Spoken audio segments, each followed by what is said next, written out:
criteria. All right? So don't be afraid to pick up, because those books are written by men, other men. All right? Don't be afraid to do that. All right? That's training your mind. And that's what I've done. And I'm going to continue to do. And that's what I hope to share with you. So now, Robert Kiyosaki says he uses 2 vehicles. And he's used them to become very wealthy. He said he used real estate and investing in small cap stocks. All right, that's what he used. Real estate and investing in small cap stocks. Well, for me, I'm going to use real estate and business development. And that's how I plan to develop financially. And to share with all of you. Real estate and business development. Now, I'm going to give you an example in terms of real estate. You know, they talk about now, real estate, if you listen to a lot of people, they say real estate is not a good investment. Right. Don't believe that. See, a person who's a good investor, they make money in up markets or down markets. They don't, they just need to know which way the market is going. That's all they need to know. And then they develop a method to make money taking advantage of that. All right? See, they tell some of us, though, don't invest in real estate. People, they're losing their homes, the foreclosures going. Yeah, it is. A lot of it is going on. That only means that real estate is on sale. That's what it really means. Real estate is on sale. All right? Now, there's a few sisters in here. But brothers know what a sale is. Y'all know what a sale is, right? You know, when a sale comes up, you try to make it to the store. They're going crazy with this Black Friday and stuff like that. It's really gone way, way out. But anyway, when a sale comes up, we get in the papers, look for the sales, and we go shop the sales. But we don't do it when it comes to for investing. All right? Because we don't know. We just don't know. All right. I'm going to give you one example. Now, this is one example, but let me tell you this before I start. You heard the old saying, there's more than one way to get to a goal? All right? There's different avenues that can get you to a goal. You don't have to do what I'm doing. You don't have to even do what Mr. Kiyosaki is doing. But if your desire is to become financially independent and wealthy, so you can help build this community or do whatever you like to do with that, then you do need to do more than just work a job. All right? Because when you work a job, I think we talked about this before, when you work a job, you are working, you're able to pay your bills and things like that, but you're working for someone. You're not working for yourself. All right? You really are not. Now, that's a whole different conversation. We'll have it a little later on when I start talking about the cash flow quandary. All right? That'll be about 2 months from now. But let me go with this example because my time is limited. Real estate.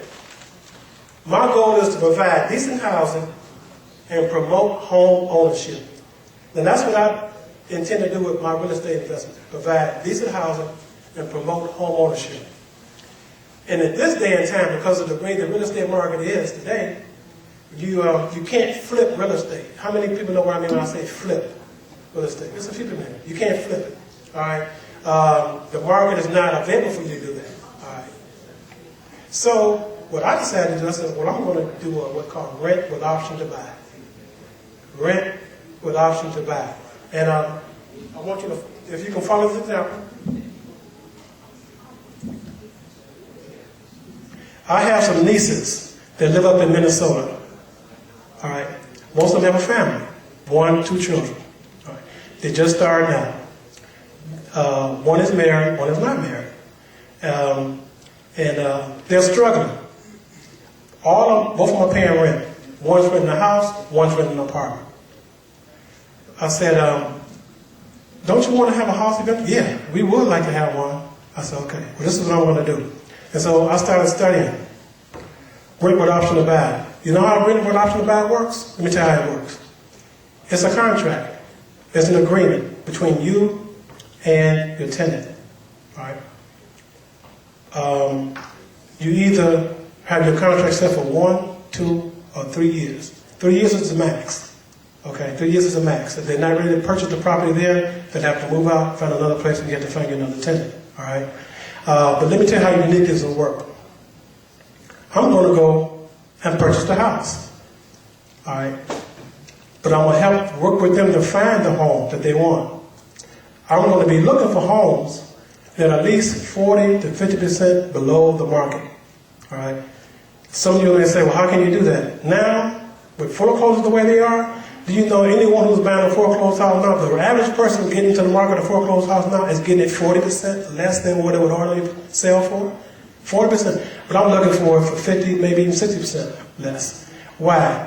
Because these banks got these foreclosed homes that are sitting on their books. They got to get them off. All right? Those are the ones that they already have on the market.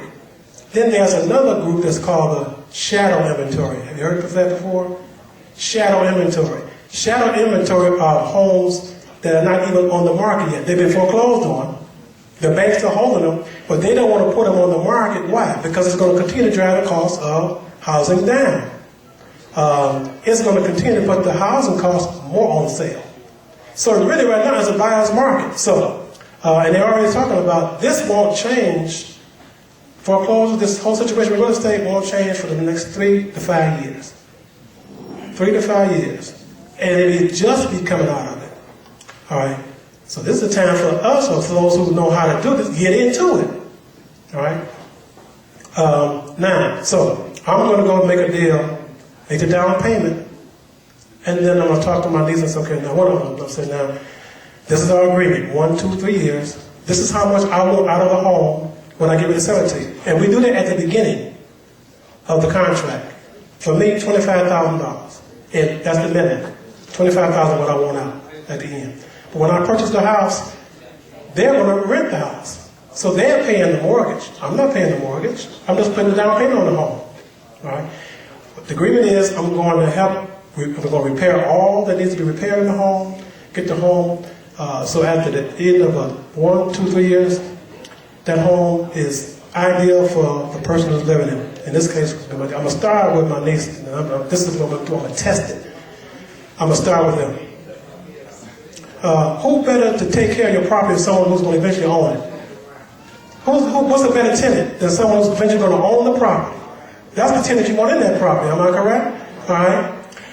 Who knows more about the home than the tenant who's been in the property from the time it was purchased to the time they're getting ready to purchase it? No better than the tenant who's there. And look at this next advantage. Housing still appreciates. It may not appreciate as fast. But look, I'm buying it 40 or 50% below where we already sell for in the first place. How do I make money? Because it's going to appreciate in about 3 or 4 years. It's going to be some appreciation. So, and there are certain things you can do to a home to bring it up, to make it marketable. So when they're getting ready to purchase it, now she has now 1, 2, 3 years to get her credit together and get everything ready so she can go and apply for a mortgage. And then by that time, hopefully the real estate will be coming back, the mortgage will be a little bit easier to get. She has to repair her credit. It's the best of all worlds. I list the property. I'm not even going to list the property. This is we have an agreement, sell the property. My goal is to sell the property, close it. The mortgage she's paying, a little bit of her money is going toward her down payment. She's paying a little bit more because part of it is going toward her down payment to make it easier when she gets ready to purchase the property. And then 2 or 3 years down the road, sell the house to her, take what I'm going to take, and then go buy another one and do the same thing again. But I'll look at the market to see, do I still want to do this or do I want to do something different? All right. Supply decent housing. I'm the landlord. So all she got to do is call me and tell me what's the problem, and I'm going to go take care of it right away. All right? And she's living there. She has decent housing there. A home, not an apartment. A home. A home that she's going to eventually own. All right? In a nice neighborhood and things like that. So that's just one example that I'm going to use. But I can continue to repeat that example as long as the market works for me. All right? Is anything unique about that? Anything? Is that something that nobody else can do? Any of you all can do that, if that's what you want to do. All right. And just let me say, if you do 3, 4, 5, 6 houses like that over a 5, 10 year period, look how much money you make. And I haven't charged any interest. You charge no interest. All right. And I provided decent housing. And with God's blessing, I will have